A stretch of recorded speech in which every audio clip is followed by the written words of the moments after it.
नमस्कार मित्रांनो, स्वागत आहे तुमचा गावकरी मित्र या YouTube चॅनलमध्ये. तर आजच्या व्हिडिओमध्ये आपण एक अत्यंत महत्त्वाची माहिती बघणार आहोत. तत्पूर्वी चॅनलवर नवीन असाल तर सबस्क्राईब करा आणि बेल आयकॉनला टॅप करा. तर आजची माहिती आहे मित्रांनो, राज्यात माहे जून ते सप्टेंबर 2025 मध्ये जे अतिवृष्टी आणि पूर आपत्ती बाधितांना विशेष मदतीचा पॅकेज राज्य सरकारने जाहीर केलेला आहे.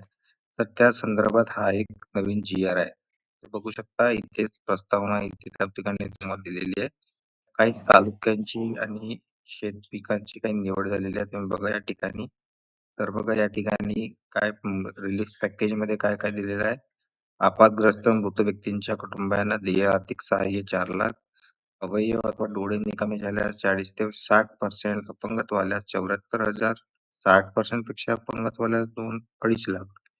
तर अशा प्रकारचा हा या ठिकाणी संपूर्ण इथे मृत जनावरांसाठी, शेती पिकांच्या नुकसानीसाठी, शेतजमिनीच्या नुकसानीसाठी वेगवेगळ्या प्रकारे यामध्ये पैशांची आकारणी केलेली आहे. तर या ठिकाणी कोणकोणत्या जिल्ह्यांना आणि कोणकोणते तालुके या ठिकाणी समाविष्ट करण्यात आले यांची सुद्धा तुम्हाला माहिती दिलेली आहे.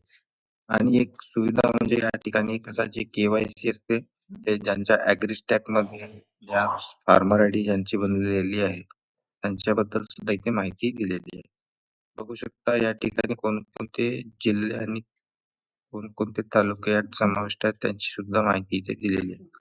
यवतमाळ, अमरावती, वाशिम, बुलढाणा, अकोला, चंद्रपूर, वर्धा, नागपूर, भंडारा, गोंदिया, गडचिरोली, सोलापूर, अहिल्यानगर, पुणे, कोल्हापूर, सातारा, सांगली, नाशिक, जळगाव, नंदुरबार, धाराशिव, लातूर. तर इतके जिल्हे आणि त्यामध्ये असणारे या ठिकाणी तालुके सुद्धा या ठिकाणी दिलेले आहेत. तर या सगळ्यांना इथे ही मदत पाठवली जाणार आहे. परभणी एकूण 31 जिल्हे आहेत. ते जिल्ह्यांमध्ये टोटल तालुके 253 असे आहेत. तर अशा प्रकारे यांना मदत ही दिली जाणार आहे. तर हा एक GR होता मित्रांनो, याची लिंक डिस्क्रिप्शन मध्ये दिलेली जाणार आहे. चॅनलवर नवीन असाल तर सबस्क्राईब करून ठेवा. ही माहिती कशी आहे हे आम्हाला कळवा. अशाच प्रकारचे आम्ही या ठिकाणी व्हिडिओ बनवत असतो. धन्यवाद.